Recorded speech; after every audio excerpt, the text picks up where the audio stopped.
புரட்சித் தலைவர் எம்ஜிஆரின் வாழ்க்கை வரலாற்றினை தெரிந்து கொள்ள வாருங்கள், வீடியோவுக்குள் செல்வோம்.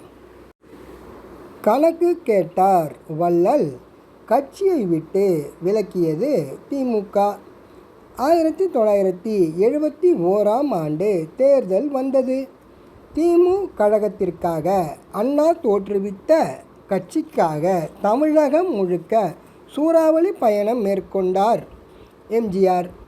203 இடத்தில் திமுக வேட்பாளர்களை நிறுத்தியது.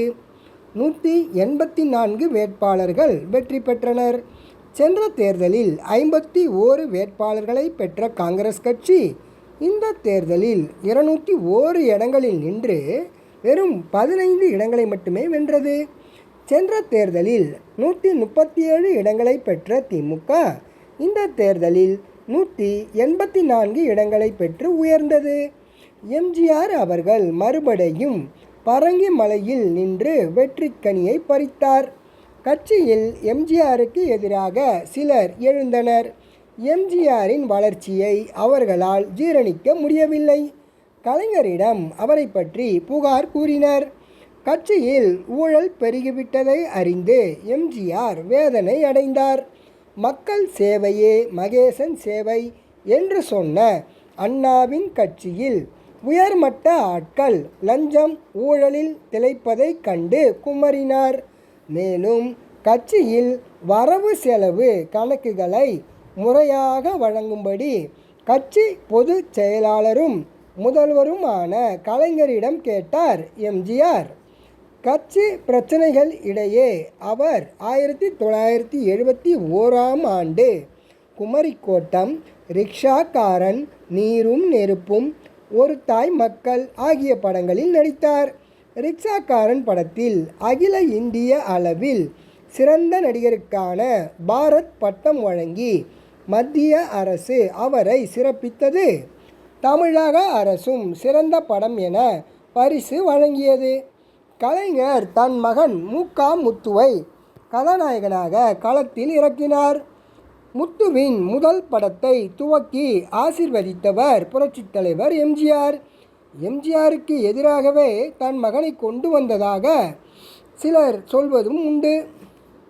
1972ஆம் ஆண்டு மதுரையில் நடந்த திமுக மாநாட்டின் கணக்கை எம்ஜிஆரிடம் கட்சி சமர்ப்பிக்கவில்லை.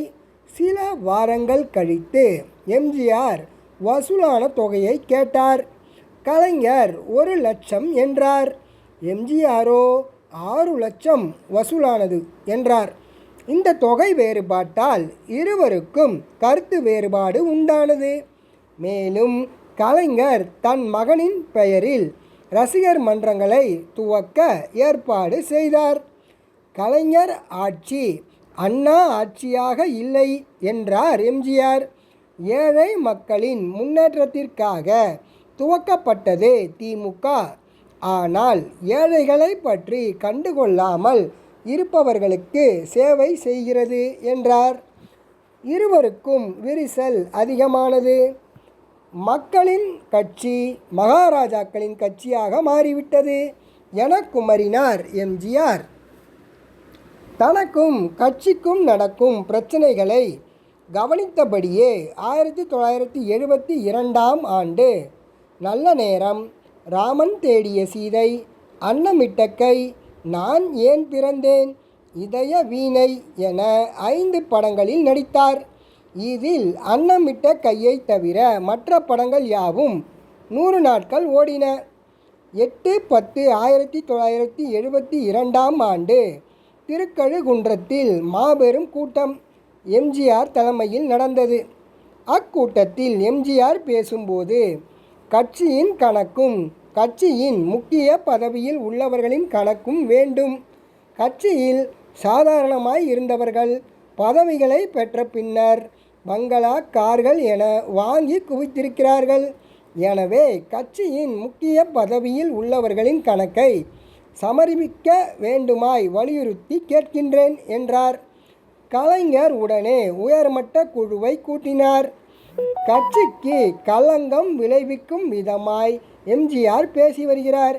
எனவே அவரை கட்சியை விட்டு விலக்கும் தீர்மானம் முன்மொழியப்பட்டது.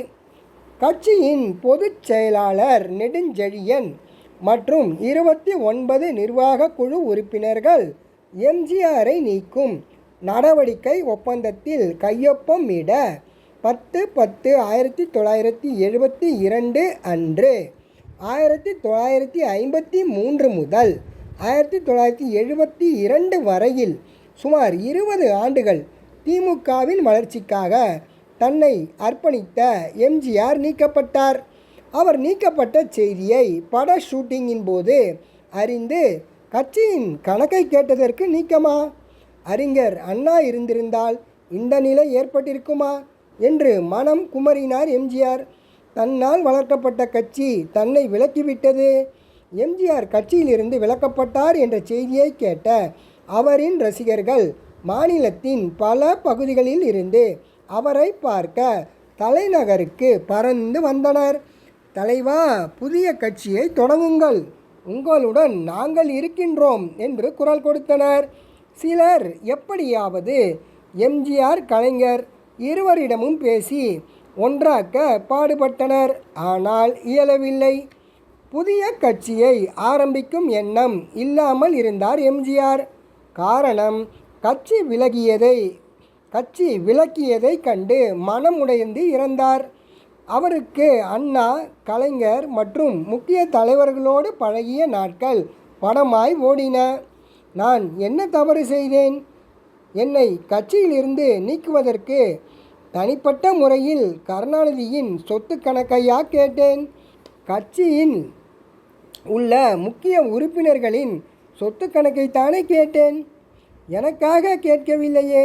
அண்ணா உருவாக்கிய கட்சி கலங்கப்பட்டு விடக்கூடாதே, மக்கள் ஊழல் கட்சி என அழைக்கக்கூடாதே என்ற ஆதங்கத்தில்தானே கேட்டேன். இது தவறா? கணக்கு கேட்டேன் என்பதற்காக என்னை நீக்குவதா? இது நியாயமா என்று கேட்டார் எம்ஜிஆர். மேலும் அமைச்சர்கள் 500 ரூபாய் சம்பளம் வாங்குகின்றனர். அப்படிப்பட்டவர்களுக்கு பங்களாக்கள், நிலங்கள், சொத்துக்கள் எப்படி வந்தன? இதை கேட்டால் தவறா? ஆகாதவனா? தமிழக மக்களுக்கு சொந்தமான எத்தனையோ கோடிகள் அமைச்சர்கள் கட்சியின் மேல்மட்ட தலைவர்களின் வீடுகளில் இருக்கின்றது என்பதற்கு விசாரணை குழு வைத்து விசாரித்தால்தானே தெரியும். நான் கூறிய குற்றச்சாட்டுகள் பொய் என நிரூபணமானால் எனக்கு என்ன தண்டனை வேண்டுமானாலும் ஏற்றுக்கொள்ள தயாராக இருக்கின்றேன் என்றார் புரட்சித் தலைவர். தான் புதிய கட்சியை ஆரம்பிக்க வேண்டுமானால் அண்ணா தோற்றுவித்த கட்சிக்கு எதிராக ஒரு கட்சியை துவக்க வேண்டுமா? கேள்விகள் பல அவருக்குள் புரண்டன. இனி எக்காரணத்தை கொண்டும் திமுக தன்னை ஏற்றுக்கொள்ளாது என்பதை உறுதியாக நம்பி தன்னை வாழ வைத்த தமிழக மக்களை நல்ல முறையில் வாழ வைக்க புதிய கட்சியை ஆரம்பிக்க முடிவு செய்தார் எம்ஜிஆர்.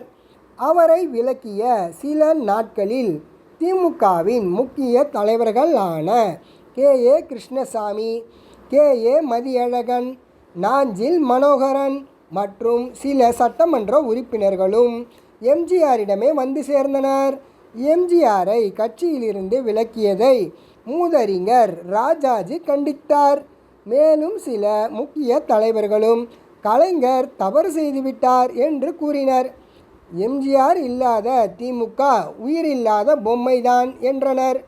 கட்சியிலிருந்து விலக்கப்பட்ட ஒரே வாரத்தில் 17/10/1972 அன்று அறிஞர் அண்ணாவின் கொள்கையை முன்னிறுத்தி அண்ணா திராவிட முன்னேற்றக் கழகம் என்ற கட்சியை ஆரம்பித்தார். கட்சி கொடியாக கலை இயக்குனர் அங்கமுத்து அவர்கள் கட்சி கொடியின் நடுவே விரல் நீட்டியபடி அண்ணா இருப்பதை போல அமைத்து கொடுத்தார். முசிறி புத்தன் தலைமையில் இருந்த எம்ஜிஆர் மன்றங்கள் யாவும் அண்ணா திமுகவின் பாசறை ஆகின. திமுக கழக கட்சியின் ஆட்சியின் அவலங்களை ஊர் ஊராக கிராமம் கிராமமாக கூற உயர்மட்ட குழுவை உருவாக்கினார் எம்ஜிஆர். எம்ஜிஆரின் வரலாறு தொடரும். இந்த வீடியோ உங்களுக்கு பிடிச்சிருந்தால் லைக் பண்ணுங்கள், ஷேர் பண்ணுங்கள், மறக்காமல் சப்ஸ்கிரைப் பண்ணுங்கள் நண்பர்களே. அடுத்த வீடியோவில் சந்திப்போம். நன்றி.